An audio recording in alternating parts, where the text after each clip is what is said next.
प्रिय विद्यार्थियों, आज का अपना विषय है राज्य। अपने जो पहला प्रश्न पेपर है राजनीतिक सिद्धांत, उसके दूसरे अध्याय में ये उपशीर्षक है और राजनीति विज्ञान के अध्ययन की दृष्टि से एक राज्य महत्वपूर्ण कंपोनेंट, एक महत्वपूर्ण अवधारणा है। जिस प्रकार समाजशास्त्र के लिए समाज केंद्रीय विषय है, ठीक इसी प्रकार राजनीति शास्त्र के लिए राज्य केंद्रीय विषय है। लंबे समय तक तो समाज और राज्य दोनों के बीच में कोई भेद नहीं था, दोनों को समरूप समझा जाता था। आज जबकि सैद्धांतिक रूप से दोनों का स्पष्ट विभाजन हो चुका है, तब भी लगभग इस बात पर सहमति है कि दोनों में अविभाज्य संबंध है।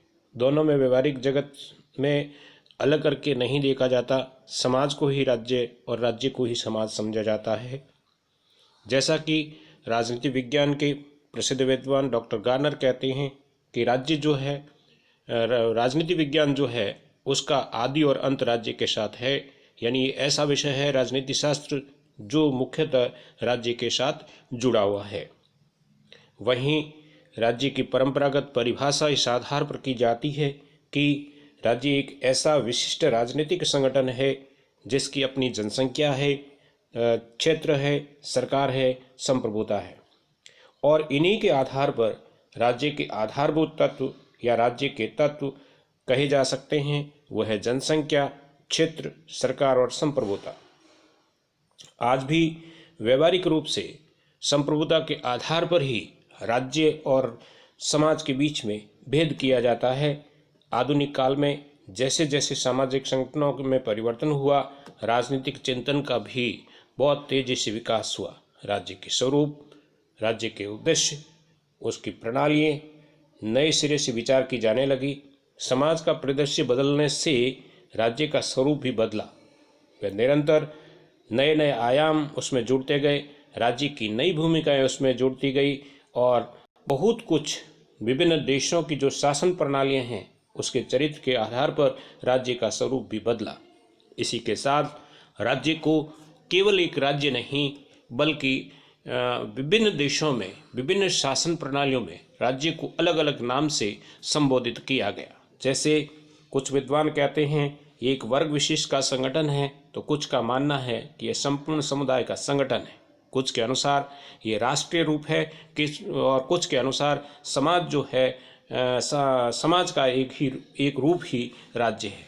वहीं कुछ विद्वान मानते हैं कि एक शक्ति आधारित व्यवस्था है, तो कुछ कहते हैं कि कल्याण का यह तंत्र है। कुछ का कहना है कि राज्य एक बुराई है, तो कुछ का कहना है कि ये अनावश्यक बुराई है। कुछ कहते हैं कि यह बीमा अभिकरण है, तो कुछ कहते हैं ये सार्वजनिक निगम है। कुछ कहते हैं जीवन का आधार है, तो कुछ कहते हैं ईश्वर का अवतार है।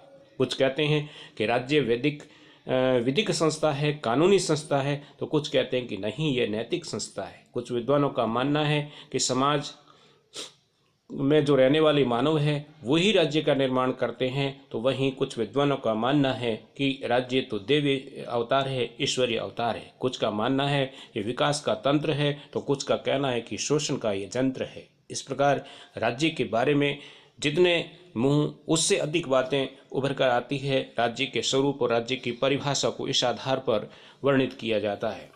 जहाँ ये राज्य के जो स्वरूप है इसके बारे में सबसे अधिक आधिकारिक वक्तव्य जो है, आधिकारिक जो जानकारी है, वो द मॉडर्न पॉलिटिकल स्टेट्स नामक पुस्तक में मैकाइवर के द्वारा दी गई। और मैकाइवर ने अपनी इस पुस्तक में राज्य के 13 स्वरूपों का वर्णन किया है।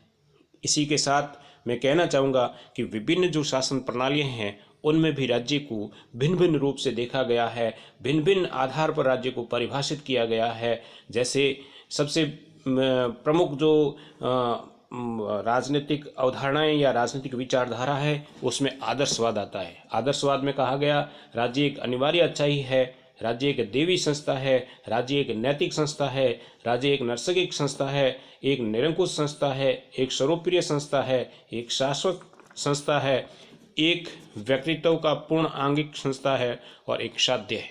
वहीं व्यक्तिवाद में कहा गया कि राज्य एक अनिवार्य बुराई है, एक मानवीय संस्था है, एक राजनीतिक संस्था है, एक कृत्रिम संस्था है, एक नियंत्रित संस्था है, एक मानवापेक्षी संस्था है, एक स्थायी संस्था है, एक व्यक्ति प्रतिनिधि संस्था है और एक साधन है। वहीं अराजकतावादियों का मानना है कि राज्य एक अनिवार्य बुराई है, एक मानवीय संस्था है, एक अनैतिक संस्था है, एक कृत्रिम संस्था है, एक निरंकुश संस्था है, एक मानव विरोधी संस्था है, एक अस्थायी संस्था है। और अराजकतावादियों का मानना है कि एक व्यक्ति की दमनकारी संस्था है, यह न साध्य है न साधन है। वहीं मार्क्सवादी विचारधारा का मानना है कि राज्य एक अनिवार्य बुराई है, एक मानवीय संस्था है, एक वर्गीय संस्था है, एक कृत्रिम संस्था है, एक वर्ग नियंत्रित संस्था है, सीमित मानव विरोधी संस्था है, ये अस्थायी संस्था है, ये एक व्यक्ति की शोषणकारी संस्था है और राज्य एक साधन है। वहीं उदारवादी विचारधारा का मानना है कि उदार रूप में राज्य एक अच्छाई है, एक मानवीय संस्था है, एक बहुआयामी संस्था है, एक कृत्रिम संस्था है, एक नियंत्रित संस्था है, एक मानवतावादी संस्था है, एक स्थायी संस्था है, एक व्यक्ति विकासवादी संस्था है, एक अनिवार्य तथा उपयोगी संस्था है। अब इन विचारधाराओं में राज्य को अपने अपने एंगल से वर्णित किया गया है और उसमें राज्य को कहीं अनिवार्य माना गया है, कहीं आवश्यक माना गया है, कहीं अनावश्यक माना गया है, कहीं विकास का तंत्र माना गया है, तो कहीं शोषणकारी संस्था के रूप में परिभाषित किया गया है। प्रत्येक जो विचारधारा है वो अपने दृष्टिकोण से राज्य को आंकती है, राज्य के कार्यों का वर्णन करती है। जहाँ तक राज्य के कार्यों का जो प्रश्न है, तो राज्य के जो कार्य हैं वो अनिवार्य और वैकल्पिक हो सकते हैं, आंतरिक और बाहरी हो सकते हैं, भावनात्मक और अभावनात्मक हो सकते हैं, दंडात्मक और कल्याणकारी हो सकते हैं, सुरक्षात्मक और विकासात्मक हो सकते हैं, एवं प्राकृतिक और अप्राकृतिक हो सकते हैं। यानी राज्य के कार्य जो है उसकी भी नेचर भिन्न भिन्न है।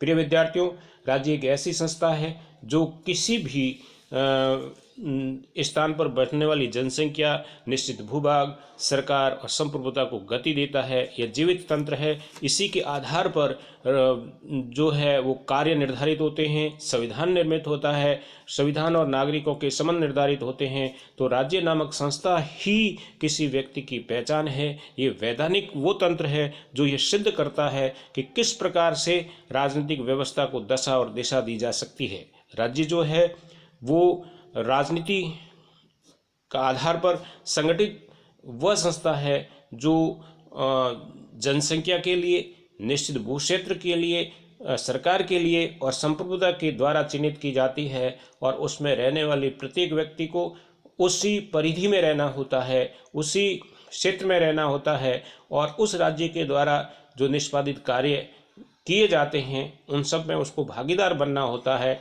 इस प्रकार राज्य जो संस्था है वो बहुत ही महत्वपूर्ण संस्था है।